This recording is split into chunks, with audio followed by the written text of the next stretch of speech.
Hello, Bart. Hi, Maddie. Good morning. This is dangerous to have both of us on here at the same time. Very Yes, dangerous. We could talk about anything from soccer to Taylor Swift to everything, and it would be hilarious. she did win more awards last night at the People's Choice Awards. So, Ah, and Barbie finally got their recognition, I guess. good, as they should, as they should. Thank you. Goodness. Well, back to business, I guess. Whatever, it's fine. But let's go ahead and talk about it. U.S. Women's National Team. A lot of games this week for the Gold Cup. What are you most excited for? Well, you mentioned that there's just a lot of games. Obviously, we had three on Saturday. The playoff matches that, it was basically teams that didn't qualify directly through League A of qualification. For those of you, a short recap. The W Gold Cup kind of had two teams qualify automatically. Those teams were the USA and Canada. Shocking. And then they had kind of like a Nations League type competition to qualify into the W Gold Cup for CONCACAF teams. And then four South American teams joined us. So that was what happened Saturday. We got three playoff winners. The one that the U.S. is playing is the Dominican Republic. It's going to be interesting because this is the first time that we've had teams playing for a continental championship just outright. Usually there is some sort of either Olympic or World Cup qualification tied in. And that definitely, ups the stakes for a lot of these teams that maybe wouldn't have a chance otherwise. You remember back in 2023, that CONCACAF had six teams go to the Women's World Cup, which is a ton comparatively. And a lot of those were because, Haiti and Jamaica and teams like that use the previous women's championship as a way to qualify for the World Cup. So this one, we don't have that. So it's just like a normal men's Gold Cup. And that's going to be fun because we're getting to showcase 12 teams this time around. We're going to see a whole lot of teams and players showcased. We're going to get to see a whole lot of players hopefully make names for themselves. And some of those will be on the U.S. Women's National Team. It's a group of relatively young faces. Obviously, we know Alex Morgan. Becky Sauerbrunn is back, but I don't know if I expect her to be a starter because we kind of have moved on. We also have two players in Tierna Davidson and Abby Dahlkemper who themselves are back from injury as well. So interesting to see what that will be. But for the U.S. women, like a lot of the teams in this tournament, just a chance to put their names on the map. And I think especially with such a young roster going into the Gold Cup as well, I think it's going to be really interesting to see, especially from that level, how they perform in Yes. a tournament like the Gold Cup. Yeah, that's been the question, right? Because we've talked about this a lot. The previous generation was the generation that made three World Cup finals in a row. Could have won three in a row had they made some penalty kicks against Japan. And that is something that's a legacy that is not replicable, just to be honest.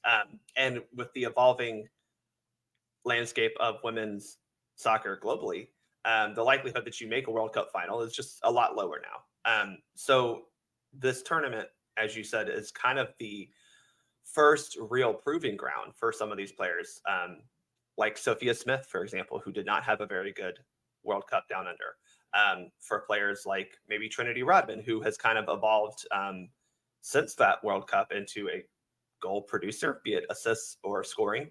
And then there's some really young players like Jaden Shaw, Mia Fishel, and even Sam Coffey, not that young, but new faces to the team who are going to try to be pushing the starters at those positions. Specifically for Sam Coffey, Andy Sullivan isn't here. Andy Sullivan was that starting defensive midfielder for Vlatko for basically his whole time that Julie Ertz wasn't healthy. And we always kind of were the read on Andy Sullivan was that she's a nice player. She's fine. She's technically gifted at a lot of things. She just wasn't dynamic enough. So can Sam Coffey be a dynamic player? Can she be a little bit more quick on the ball to press our attacking advantage? She She's not the most athletic, but can she find ways to recover balls quicker as well? Because this team is going to want to play in transitions. They're also going to want to have a lot of the ball. And that's going to be important for Sam Coffey. And again, something that Andy Sullivan never really executed to the fullest potential. And, you're talking about that legacy. Obviously, there was a big news that Alex Morgan wasn't on this roster for Gold Cup. What are your thoughts on it? Do you think she should have been on it as more of that leadership veteran, or do you think it was a right choice to keep her off the roster? Well, first off, we have to stop relying on leadership and veteran status just to get a call up because, we have players in this camp who are veteran leaders. I mean, sorry, but Naomi Gurma is a veteran leader now. She's been through a World Cup, Rose Lavelle and Lindsay Horan have been through multiple World Cups. Emily Sonnet is still on this roster. She's been through multiple World Cups. Crystal Dunn's still here. So, you add that to, again, Sophia Smith, Trinity Rodman, Lynn Williams, who have that experience, Emily Fox, who has that experience. I don't think you need Alex just for her experience. So if you take that out of the equation, she didn't really have a case to stand on. And I was a big proponent of her because no one else for the women's national team was really contributing during the lead up to the World Cup. And she did win Golden Boot in NWSL in 2022. So it's not like she was far removed from being a productive player. Unfortunately for the team and unfortunately for her, I don't know if it was father time or if it was just the generic, she had a bad year. But for both club and country, she was really unproductive. And it came at a really bad time, especially because, and she's not here yet, she's supposed to be ready sometime in March, is Kat Macario was kind of she was supposed to be the player who was going to take over for Alex Morgan. And Kat is a very different player from Alex Morgan. Alex does not do the things Kat does. Kat doesn't do the things Alex Morgan does. And I think that was really the reason that, we struggled a lot at the World Cup is because we didn't have a dynamic striker playing centrally. Now, Vlatko maybe should have played Sophia Smith centrally, but that's a whole nother discussion. But the point is, Alex wasn't scoring. She hasn't scored for the U.S. women, really. She scored 2 goals in 2023, and those were both at the beginning of the year. None of those in important matches. And it's kind of hard to bring her in when girls like Mia Fischel in just 2 matches have scored goals. I agree with you 100%. I think a lot of people were like confused why she wasn't up there, and I'm like, she hasn't been the same. Like there hasn't been that same quality that we do know from Alex Morgan. Yep. And I just feel like it would be weird to have her be up there and have her be in that starting time for Gold Cup when she hasn't done much. And I think that's something that, and not trying to get into the US men's national team, I think that's something that both of these clubs do a little differently. US women's is actually acknowledging, oh, hey, let's bring up these younger players. Let's try these other teams. Let's try something different. And I feel like with US men's national team, they're not doing that. They're kind of going a bit backwards and going into more of a comfortable area. And I like that the women's team isn't doing that. I like that they're trying to branch out and grabbing other players and not just relying on Alex Morgan.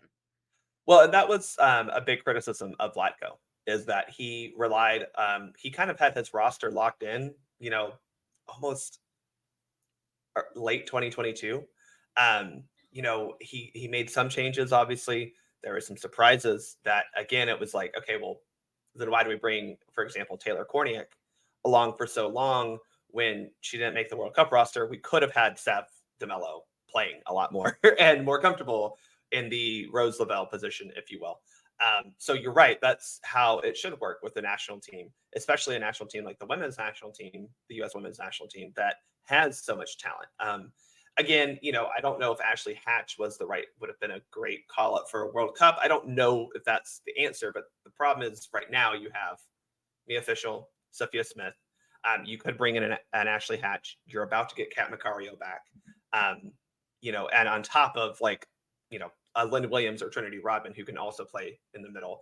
You're going to get Mal Pugh back soon as well. So there's a lot of attacking talent, and you have to figure out who's going to actually contribute to a productive team, at least a productive goal-scoring team. And Alex Morgan proved that she wasn't that. Absolutely. And, you have to score goals. You have to score goals. You have to score goals. That was the biggest problem and the failure down under, right? Is we didn't score enough goals. and Alex Morgan had chances, and that's the thing is it's not like we did not create enough chances. I think we both can say that like chance creation was terrible in that World Cup, but Alex Morgan also didn't score a lot. She missed a penalty kick against Vietnam. She was ineffective against Portugal. I thought the Netherlands game was okay. I thought we were mostly dominating the game. Again, we just couldn't find the final ball or the final shot. And again, Alex Morgan just was part of that. And it's unfortunate because she is a legend of the U.S. women's national team. I mean, 2020 or 2012, the Olympics. But she was also she was a part of all three. We forget she was a part of all three of those World Cup finals runs. This was her 4th World Cup in 2023. That's a lot. And she's the same age I am. And, I'll just say that it's okay. And this is something that the U.S. women's national team and their players do need to be comfortable with. It's okay to not play for the U.S. women's national team, but continue playing professional soccer. The two do not need to be tied, especially in the growing and developing women's football landscape across the world. We saw a picture. Speaking of players who were injured and not here, we saw a picture from the U.S. women's national team account with Kristen Press and Tobin Heath there. These girls, I'm sorry to say, are not ever coming back to the U.S. women's national team. I know every U.S. women's national team fan wants to see them back, but they have not played soccer for it feels like 10 years at this point. But they're still involved with soccer, and that's good, right? That's what we want. We want to be able to have these ladies continue to be titans of the game, but they don't have to necessarily be starters and contributors for the U.S. women's national team. And I think that just brings into another conversation in general. I feel like of just the development of women's soccer everywhere. You like beforehand, it was literally like you want to play professional soccer and you're a woman, you go the US women's national team route. Yeah, it was a national professional club. Yeah. And so now you have the NWSL creating more opportunities for women to be able to play soccer professionally and be able to, play in a league that, is a bit different than that. And you're getting that kind of same level of professional experience. So that way you don't necessarily have to go the national team route if you don't want to. And I think that's so important, especially moving ahead onto the development of women's sports. Yeah. And I don't love to bring up a certain commentator who loves to talk about mindset and mentality and heart. But one thing that I do think you have to understand about her perspective is the U.S. women's national team during her career was the way that was your career, right? Sophia Smith is already a super decorated player from her time in NWSL. What I love, she needs to find a way to get some success at the U.S. women's national team level. But she is already regarded as a stellar player from her time in NWSL because of the way the game has changed. You think of Trinity Rodman, the first, $1 million woman, in the past, and by past, I mean like 2019 past, the women's national team was your professional career. That was your job. And NWSL or whatever was kind of a side hustle. Hopefully gone are the days of like Jess McDonald having to play a whole season in NWSL, then go to Australia for half a season, then come back. Hopefully, we're at a point where the salaries are okay enough, to warrant a player just playing for NWSL. Or, we saw this a lot with other women's national team players where they'd go to England for half a season and come back. Those things were realities that I don't think people really understood when you were evaluating why players were with the U.S. women's national team. And also the thing that happened in 2019 / like 2020, 2021, whenever that CBA was actually signed, you forget that U.S. soccer was footing the bill for a lot of these women's national team players on their NWSL teams. And so they were subsidizing their salaries. They were paying these players till very recently, basically a salary to be a women's national team player. So that did affect call-ups, that did affect finding new players, because you had to reach a threshold basically to be a women's national teamer. And once you hit that threshold, you didn't really, U.S. soccer and the coaches really wanted to kind of keep you there because we're paying you. It would be like you not showing up to work for like half the time, but you're still getting a full salary. So those things have changed, right? We don't have those mechanisms that set up that culture anymore. Hopefully, we're able to find more new players and actually search the entire player pool, unlike we have been able to in the past decade or so. Absolutely. And now moving ahead, we're going to transition from US women's national team to some reffing down here. Um, Obviously, some big things happened this weekend due with the MLS Pro Yeah. referees. I shall read the statement of what was listed from MLS Communications. Pro and Professional Soccer Referee Association reached a landmark collective bargaining agreement that included the largest compensation increase in pro referee CBA history, representing a 25% overall increase over 2023 when comparing salaries, game fees, benefits, and any additional business class travel for matches. And this was denied by Pro. So what are your thoughts when you saw this? What were you thinking? Well, I think we had some reporting saying that they were close, and I think it's disappointing that they weren't as close as people thought. I mean, 95% of the referees of PRSA denying the pro offer is a lot. I'm not great at math, but more than 95% is darn close to everyone. I think what's getting lost a little bit from fans, and I think most fans are on the side of the referees first off, but I think what's people are getting lost, and this is something that PRSA was quick to point out, is yes, MLS in some cases doubled, what was being paid, but it was already comically low. And the PRSA point is you've added, I forget how many teams since the last CBA was ratified, but we've added a lot of teams, right? Think about, we're not even 8 years from Atlanta United entering the league. This is Atlanta United's 8th season of play, right? And since that time, we've added almost 10 teams, that feels like, to the league. And, we're at 29 total teams in this league, which is more than any other league in the world. There's more matches than any other league in the world. And now when you add in stuff like VAR, you need an assistant VAR. All those things are what the PRSA, the union, is fighting for, right? They're fighting for increases for all of those people as well, because all of that support goes into making the match actually work. Something that PRSA was quick to point out that yes, MLS was, trying to pay them comparably to other match, not officials, but match and game day personnel. PRSA was trying to get them to compare to, say, the Bundesliga referees, while MLS was comparing them to the camera operators. And so MLS is not really trying to even look at the referees as professional employees making this, and no offense to camera operators, because they are crucial to the broadcast of the match, obviously, but they are different demands, right? A camera operator is not running a 5K to keep up with professional athletes at the top of their games. And those physical demands are some of those things that PRSA is trying to get, right? On top, stuff like better travel, better accommodations when you travel.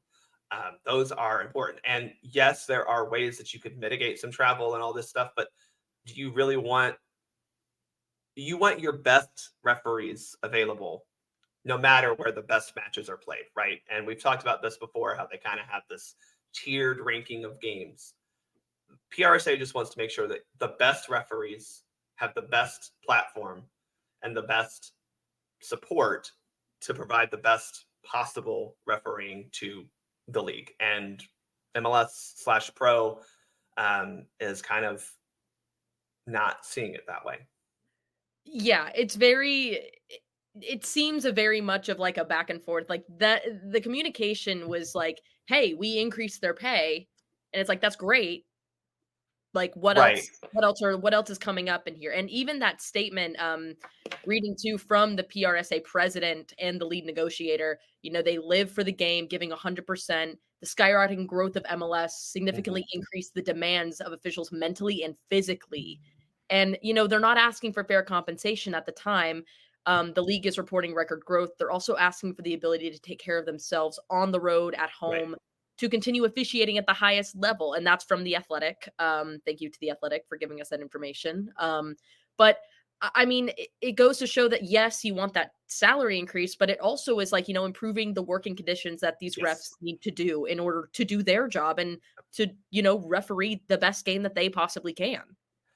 And especially for a lot of these referees who have a lot of time demands, right? I mean, MLS is adding a lot of midweek games. We've got Leagues Cup now. I mean, MLS clearly isn't going to be involved in US Open Cup because they don't believe in actual soccer competitions. But, a lot of these referees will be a part of that too. A lot of these referees are involved in international play when CONCACAF is around because, whether you like to hear it or not, Pro/MLS has some of the best referees in this region, certainly the most good referees in this region. And so a lot of them are involved in FIFA and CONCACAF competitions. You think about Copa America this summer, possibly Olympics this summer. You've got Youth World Cups going on this year. So they are also, being pulled in a lot of directions. And you're right. It's about how do we not just increase salary and pay, because that's important. That's important more to I think PRSA specifically, they care more about the lower tier referees or the kind of non-salaried referees, if you will, for pay, but they want for everyone better working conditions. And I'll be honest, this is something that we fight with at the youth level too. Something that personally, I always, I have been doing this long enough that I can kind of pick where I referee. And obviously, being an adult who can, drive, I can go wherever I want. But I do prefer places that take care of referees, right? And it's, sometimes it's as simple as they give us a tent and that's our dedicated space. And some clubs don't do that. Some clubs go above and beyond. They give us water and snacks, and those, prefer to referee there. There are some, and I won't name them or the person because, it's not always their fault. But, we're refereeing a tournament in mid-August and we don't have water or shade. Wow. And they want us to referee 6 to 8 games a day, right? I don't do that. I referee 3 games max because I'm not a psycho. I also don't need the money like a 15-year-old kid.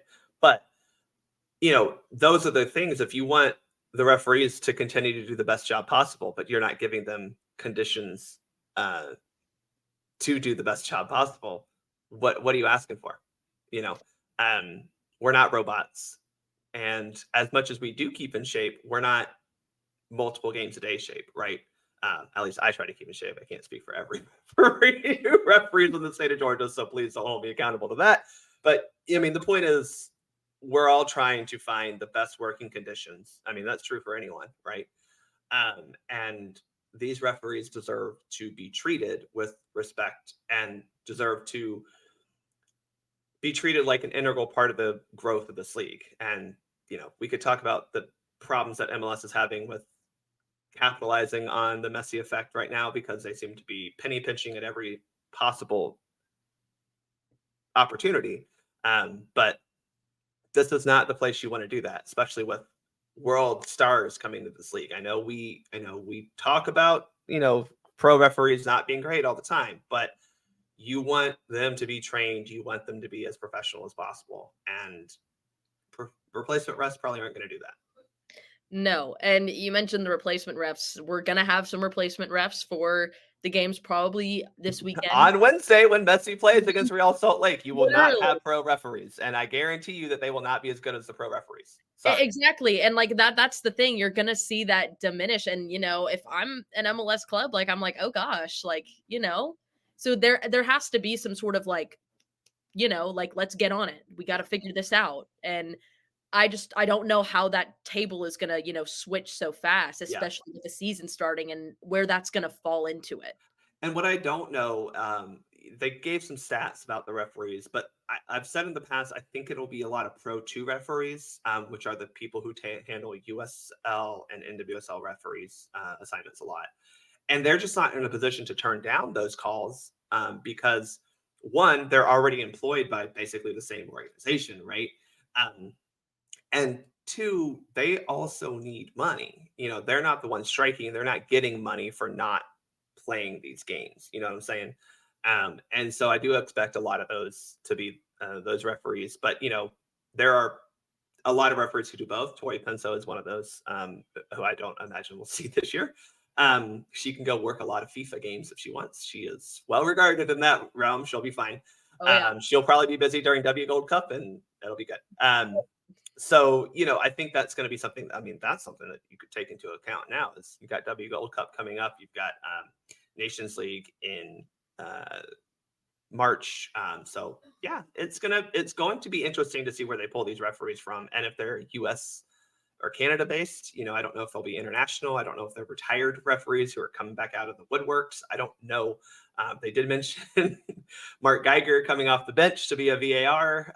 So those are, that's what we're looking at, right? And Mark Geiger is a great referee. I'm not I know people have their opinions, but he has been a great referee for a lot of his time. But do you really want retired guys, coming off the bench, literally trying to get that icy hot on the knees to make them operable for a 90-minute match with Leo Messi? Now, granted, I think you could do that with the Miami games because it doesn't seem like anyone on the Miami team actually runs, which is probably a good thing. Oh goodness. Oh, I'm sorry. I'm going, oh, I didn't. Nah. I mean, listen, I'm a firm. I have gone on my tangents about Inter Miami very recently too. So you are all good. We could All do good. that. We We have time. What time we have? John's not here to tell us not what to do. we have all the time in the world. Oh my goodness. It's whatever. But it's gonna be very interesting. I'm interested to see how it develops throughout the rest of the season and when that's gonna get resolved because you have the first week of matches and you have this bye week. I would expect that after this week you would see a bit more of a push to get this agreement solidified and Yeah. figure it out. You would I think. think But I think your goal would be if you're PRSA and pro, your goal would be that by April you have a decision, right? So there's not too many matches that are affected by this because it is a little bit of a competitive imbalance, right? I mean, it's more of a crapshoot about these referees than it is when you have pro. And I think one thing that people are forgetting, and this is where I do think that this is the difference between pro and replacement referees, and this is something that PRSA points out in their kind of rebuttal, is they're trained on MLS specific mechanics. Now, the laws of the game, 1 through 17, they apply to a lot of, we know all of them, right? But each law of the game is implemented, interpreted, and applied a little differently in each league. We'll talk about it soon with the handball, I'm sure, coming up. But even little things like substitutions, right? MLS has a slightly different substitution protocol right now. Head and other, head injuries, basically different. We've got, you have to go off the field for 2 minutes if you go down with an injury type of stuff. So those are things that MLS does that are different than every other league, right? VAR is different here than it is in other leagues. It's a little more similar to continental Europe than it is Great Britain. But these are things that it's more than just, is that a foul or not? Let's just put it that way. absolutely. And speaking of fouls, last reffing down here before we let you go, Bart, there was a situation in Manchester City versus Chelsea. It was tied. We were in extra minutes, and there was a supposed double handball that was not called in the box. Yeah. Rodri had something to say about it after the match. The refs were like, we called it like it was. I sent you the link to watch it. Did you get the chance to watch it? Yeah, I watched it. I watched this one live, and I think people saw the handball for sure. It was obviously that it hit a player's arm, right? And I think we can't debate that. But how many arms did it hit? And I think for me, that was a clear case of this isn't the type of situation we want to call a handball, right? You've got two players going up for a header. Their arms are extended in a natural way to jump. We allow for that a little bit when we're jumping. And it hits a Manchester City's player's arm. It hits the Chelsea defender's arm. And I think if you were to say which one was more egregious, the Chelsea defender kind of swings his arm, but it's not in a matter to block a ball. It's the ball is resting on his arm after it was headed and bungled around. And we've talked about this. We don't really like to call it a handball off a deflection like that because it's unfair to anyone that the ball would hit them. Now, it is fair to say that had the ball maybe fallen to the Manchester City, I forget who it was, but had it fallen to directly in front of them and they kicked the ball in the goal, maybe the goal would have been disallowed because we don't like to see a handball or a handling, I should say, lead to a goal. But that's different than a couple of ball deflections and hitting hands and then finally falling to the ground. I think the referees got this right. And I think Manchester City is more mad they didn't win the game than, and again, because they're taking their anger out on the referees and not themselves. I completely agree with you. I watched it and I was looking at stuff to talk about because I didn't get the chance to watch this game live. And I went back and watched some of the highlights and I saw that and I was like, huh. And then I did some more research and I saw that Rodri was saying stuff and I was like, oh, okay. Yeah. And it's interesting. Like, I mean, I completely agree with you. I don't think that it is warranted of a penalty just because the way they're fighting for the ball, it's not like he went up to like Right. he literally his ball was in a natural position. It hit the ball like it. I don't see a penalty there. I think Man City is upset they didn't win the game and they only got out with a tie. And I think that they're trying to find. I don't want to say excuse, but I am going to say it. I think they're looking for an excuse why they didn't win that game. Yeah, and I think it's easy. This is something that as referees we do deal with, right? We get blamed for a result not going in your favor because of one instance like that, but not Haaland missing how many chances he had. Also, on the other end, it's fair to say Chelsea probably could have stolen a second goal out of there, especially in that second half. They had some real good chances and did not capitalize on them either. And, look, you can criticize officiating, and that's what we do here on Reffing Down Here. But it's very rarely does officiating actually result in the outcome in a match being different. And this is one of those instances where all we're talking about is you maybe would have got a penalty. Maybe, right? If you really think this was a handball.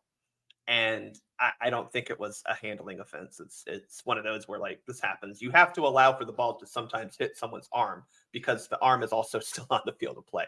And it wasn't like you said, he wasn't blocking it. He didn't move it to get bigger to block the ball. It just happened that it fell right on top of him. Absolutely. Well, Bart, thank you so much for taking time out of your morning to talk to me. For those of you who might not know, where can they find you on social media and a bit about Soccer for US pod? Yeah. So obviously the latest edition of Soccer for Us is out. You can find that in whatever podcast you have that you follow Soccer Down Here. You can follow me on Twitter at Soccer for Us pod.